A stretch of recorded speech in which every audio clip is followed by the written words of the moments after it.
Eh bien, du coup, je propose qu'on commence ce webinaire. Hop, et ben c'est parti. Déjà, bonjour à toutes. Merci d'être présentes pour ce webinaire qui a pour sujet l'anticipation et le retour en entreprise des salariés en arrêt. Alors, c'est un webinaire proposé par notre cellule PDP et c'est moi qui vais l'animer. Donc, je suis Julien Baudouin, ergonome. Avant de commencer, donc ce webinaire, il sera enregistré. Vous pourrez le retrouver sur notre site internet et notre page YouTube. Je vous invite également à le partager auprès de votre réseau. Donc pour ce webinaire, je vous remercie de bien couper le micro et la caméra pour qu'on gagne en fluidité. Je vous invite aussi à indiquer votre nom et celui de votre entreprise dans le chat pour qu'on puisse voir qui était présent et faire le comparatif avec les personnes inscrites. Et on aura à la fin de ce webinaire un temps de questions-réponses et on a décidé que ce temps de questions et de réponses ne serait pas enregistré au regard un peu de la thématique sensible, voilà, si on veut parler de choses en lien avec les arrêts de travail. Alors, l'arrêt de travail, généralement, quand on en parle en entreprise, on va généralement nous dire, voilà, c'est quelque chose, c'est un stop dans le parcours professionnel, on ne peut pas faire grand-chose. Faut attendre la reprise. Les salariés vont nous dire que ah bah, l'employeur, il prend plus de mes nouvelles, il m'a totalement laissé. Et côté employeur, on entend souvent ah bah, j'ai totalement perdu contact avec mon salarié, puis je peux pas l'appeler parce qu'il est en arrêt, je peux pas prendre contact. Donc, on a une période qui, plus elle va durer, plus elle va être problématique pour l'ensemble des parties de la situation. Hem, Si on regarde un petit peu, l'arrêt de travail, on voit que, bah, bien entendu, plus il est long, plus le risque de désinsertion professionnelle, est grand. Les chiffres montrent que, bah, plus d'une personne sur 2 ne reprend pas son activité après 6 mois d'arrêt et 6 mois d'arrêt, c'est des choses qu'on rencontre assez fréquemment. Pourquoi on a ce taux de désinsertion? Déjà parce que, bah, la personne, plus, elle va être en arrêt de travail, moins elle va avoir de lien avec son entreprise. Elle va se détacher et en tout cas, va avoir une sorte d'écart qui va se faire entre, bah, la vie avant l'arrêt et la vie, après l'arrêt. L'arrêt de travail dans une organisation de travail, c'est aussi une source de désorganisation justement. Parce que, bah, plus un arrêt dure, même si ou plus un arrêt va être, répété, bah, il faut remplacer avec des personnes qui ont pas forcément les compétences ni la formation, donc il faut consacrer du temps à ces nouvelles personnes. Donc forcément, ça peut créer de la désorganisation qui peut conduire aussi un petit peu à des tensions et des conflits. On va aussi avoir une incidence directe sur la santé mentale, hein, des personnes en arrêt avec de l'anxiété, du stress, des conflits comme je l'ai dit juste avant, avoir peur de retourner au travail après, 6 mois, 1 an, voire plus, c'est des choses qu'on rencontre très fréquemment. Parce que, bah, l'entreprise a évolué, pendant cette période d'arrêt, donc on ne sait plus trop quelle est notre place, comment revenir. Et puis c'est aussi une source, d'anxiété pour, les employeurs, les, managers, les RH, de devoir, allez, je vais réaccueillir une personne, mais dans quelles conditions? Alors, l'objectif de ce webinaire, c'est de montrer que, bah, malgré l'arrêt de travail, on peut quand même insuffler de la prévention dans cette période. Hem, il est possible d'agir pendant l'arrêt de travail.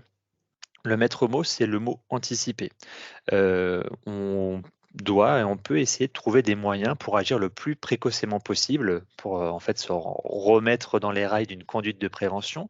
Alors quand on va parler de tout ça dans une situation d'arrêt de travail, bien entendu, il faut s'assurer que ça soit en adéquation avec le parcours de soins et l'état de santé, de la personne. Quand une personne est en soins, c'est plus difficile, par exemple, de proposer des choses. Il faut vraiment qu'on soit au clair là-dessus. Hem, dans cette période-là et pour tout ce qui va toucher à la prévention, l'entreprise est un acteur clé parce que, bah, il est là au quotidien. L'entreprise, va pouvoir, détecter des signaux précoces et permettre de déclencher en amont. Donc c'est un acteur vraiment, très important. Et pour s'aider, il va pouvoir retrouver un certain nombre de partenaires, donc comme la PST 41, un service de prévention et de santé au travail avec, les médecins, les infirmières, les préventeurs, la cellule PDP, donc on parlera un petit peu tout à l'heure. Ça peut être le Cap emploi, ça peut être la CEPAM, ça peut être la CARSAT. Il y a vraiment énormément d'acteurs qui peuvent accompagner, les entreprises, sur cette thématique. Et du coup, je vous propose dans, ce petit, webinaire de faire un petit peu un petit focus, un petit zoom sur 3 dispositifs qui existent, qui sont, accessibles à tous, peu importe le statut de la personne, pour un peu comprendre la dynamique, de prévention et voir que, bah, cette période d'arrêt, finalement, on peut la transformer en quelque chose, d'utile et de dynamique pour une reprise en milieu de travail. Alors, le premier dispositif que je vais vous présenter, c'est celui, du rendez-vous de liaison. Le rendez-vous de liaison, c'est un dispositif qui est quand même assez récent et qui est issu, de la réforme, de la santé au travail, mais c'est un dispositif qui va être assez intéressant à mobiliser. En fait, le rendez-vous de liaison, il permet, heu, d'informer, le salarié qui peut bénéficier d'actions de prévention. Finalement, ça va permettre de recréer un contact entre l'employeur et le salarié. Généralement, et je pense qu'on l'a tous entendu, quand on est en arrêt de travail, on a, cette notion qu'on ne peut pas, contacter le salarié. Hem Et le salarié, il sait pas trop comment contacter l'employeur. Bah, là, on a un dispositif qui permet de poser en disant: «Voilà, on peut se rencontrer, parler de la reprise, parler, de besoins spécifiques», par exemple. Les prérequis, c'est que, l'arrêt de travail doit durer depuis minimum 30 jours. Hem, le rendez-vous de liaison, il est organisé à l'initiative de l'employeur, du salarié. Les 2 parties s'organisent et fixent une date de rendez-vous et on peut, par exemple, mobiliser aussi des acteurs du, service de santé, pour participer à ce rendez-vous. Un médecin du travail, une infirmière, un membre, de la cellule PDP, par exemple. Mais voilà, avec, un délai de prévenance, de minimum 8 jours. C'est un rendez-vous qui est non obligatoire, hein, le salarié ou l'employeur peut refuser et il n'y a aucune sanction qui ne peut être appliquée si le salarié refuse ce rendez-vous. Comme je l'ai dit, le SPSTI, la PST 41 peut vous accompagner en amont, pendant ou après le rendez-vous. En amont pour préparer un petit peu, cet échange. Pendant le rendez-vous, bah, du coup, en étant présent et justement par exemple en détaillant des, dispositifs, des choses comme ça. Et après le rendez-vous, en donnant de la documentation ou en préparant une action. Hem Donc, au niveau des membres que vous pouvez, solliciter dans, un rendez-vous de liaison, bah, c'est un petit peu ce que j'ai dit tout à l'heure, médecins, les infirmières, IDEST et parmi les préventeurs, on va retrouver des ergonomes, des psychologues, l'assistante sociale, notre conseillère en transition pro et cetera. Donc un dispositif qui est, assez utile, qui permet quand même d'agir de manière assez précoce dans l'arrêt de travail, et qui, voilà, permet de renouer le lien. Deuxième dispositif que je vous présente, c'est celui de l'essai encadré. L'essai encadré, c'est un dispositif qui existe depuis maintenant quelques années, qui, a été modifié, au cours du temps et qui aujourd'hui est un dispositif vraiment très intéressant quand on veut anticiper la reprise, d'un collaborateur ou d'une collaboratrice. L'objectif de l'essai encadré, c'est de favoriser le retour en emploi des salariés en arrêt de travail en testant leur capacité à reprendre leur poste ou à en occuper un nouveau, s'ils ne peuvent plus exercer le poste actuel. Ça peut concerner tous les salariés qui présentent un risque de désinsertion professionnelle, donc peu importe qu'ils soient en CDI, CDD, apprentis et cetera et peu importe, s'ils ont le statut RQTH ou non. On est encore une fois sur un dispositif du droit commun.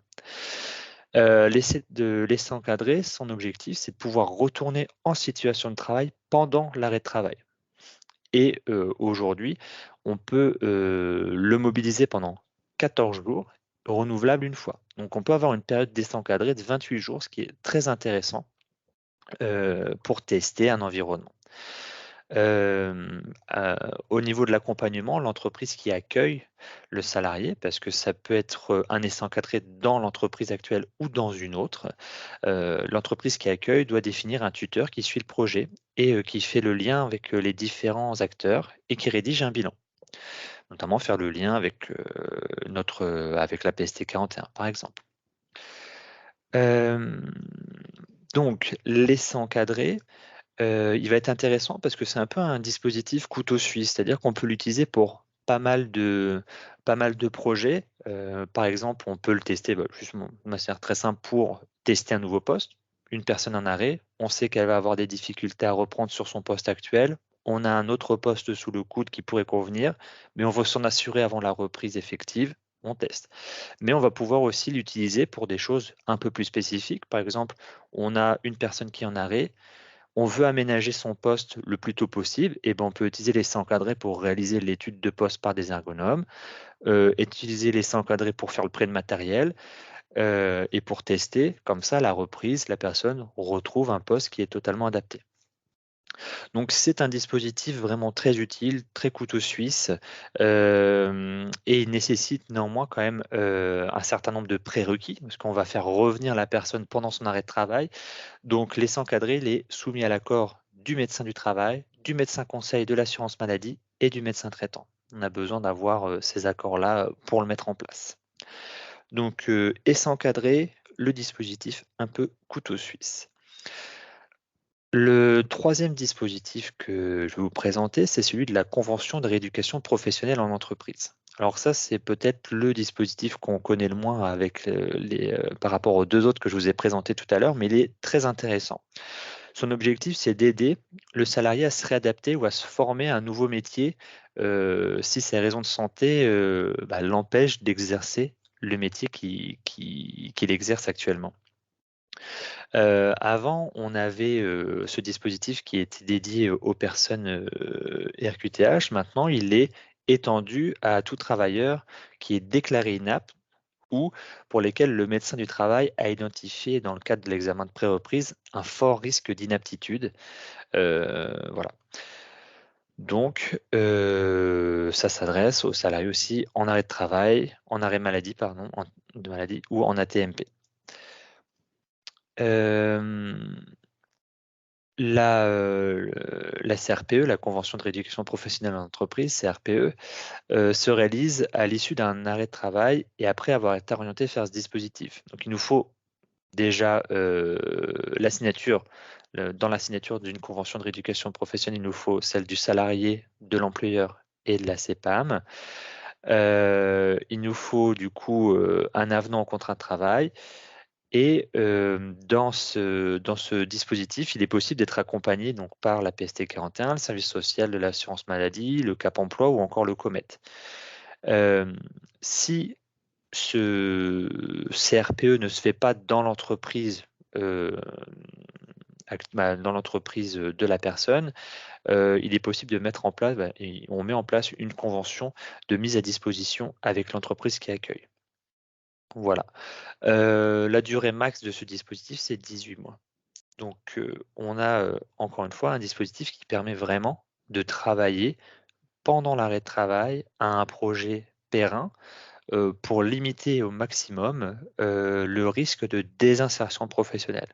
Donc là, ce qui est intéressant, c'est qu'on peut aussi travailler, à de la reconversion en externe.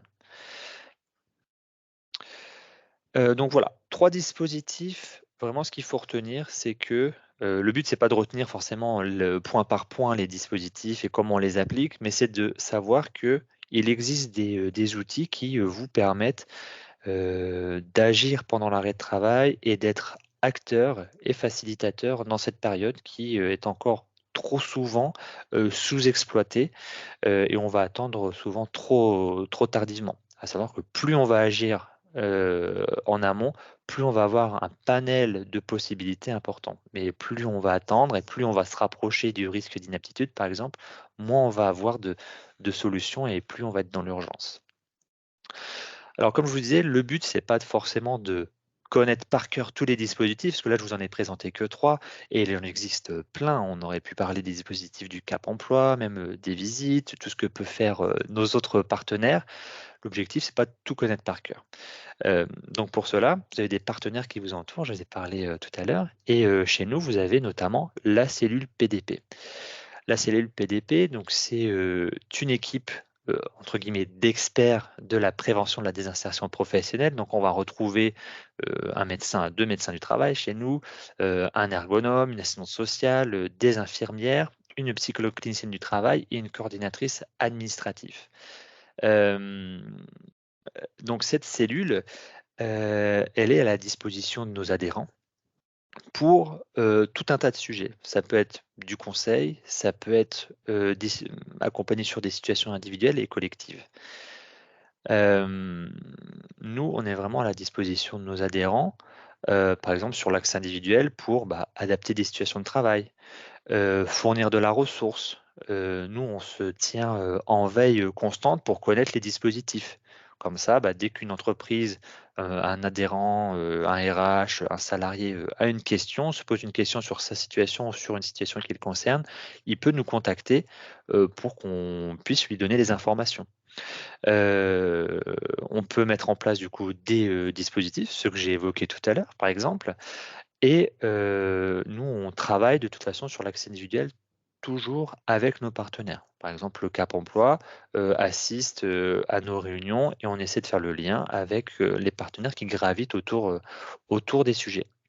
On peut également intervenir, sur l'axe, collectif, notamment, avec des actions de communication, bah, sur les dispositifs, ce qu'on fait aujourd'hui, mais également sur des sensibilisations en entreprise, en interentreprise et en faisant, bah, du lien avec les partenaires, externes à la PDP. Donc pour nous contacter, vous avez 2 possibilités, soit sur notre, ligne, au 02 54 52 86 57, soit sur notre, adresse mail, où vous aurez, directement une personne qui vous répondra. Donc faut pas hésiter à prendre contact avec nous. De toute façon, nous, on est toujours en contact avec, le médecin du travail référent de votre entreprise, par exemple et l'équipe pluridisciplinaire. Mais voilà, ça vous fait une porte d'entrée. Vous avez des questions, vous avez, des doutes, des inquiétudes par rapport à, des salariés, un salarié en particulier. N'hésitez pas à revenir vers nous car plus on va agir en amont, plus on va se donner de possibilités, de maintien d'emploi. Hem Donc voilà pour cette brève présentation, ce bref webinaire. Vous pouvez retrouver toutes ces informations sur notre site internet, hein. Sur notre site internet, vous avez plein de fiches sur des dispositifs, sur la cellule PDP, sur nos visites, et cetera. Donc n'hésitez pas à y aller, c'est vraiment une bonne source d'information et je vous invite également aussi à aller sur notre site pour connaître les prochains, rendez-vous, prévention et aussi pour, aller, écouter notre podcast, donc notre podcast qui a déjà, en partie, parlé, de ce sujet, le sujet d'aujourd'hui, par rapport au maintien d'emploi et vous retrouverez, quasiment un épisode par mois qui parle de thématiques qui concernent le monde de l'entreprise. Voilà. Donc, je vous remercie de votre attention. Je vais arrêter l'enregistrement et on va pouvoir passer, aux questions-réponses, si vous en avez.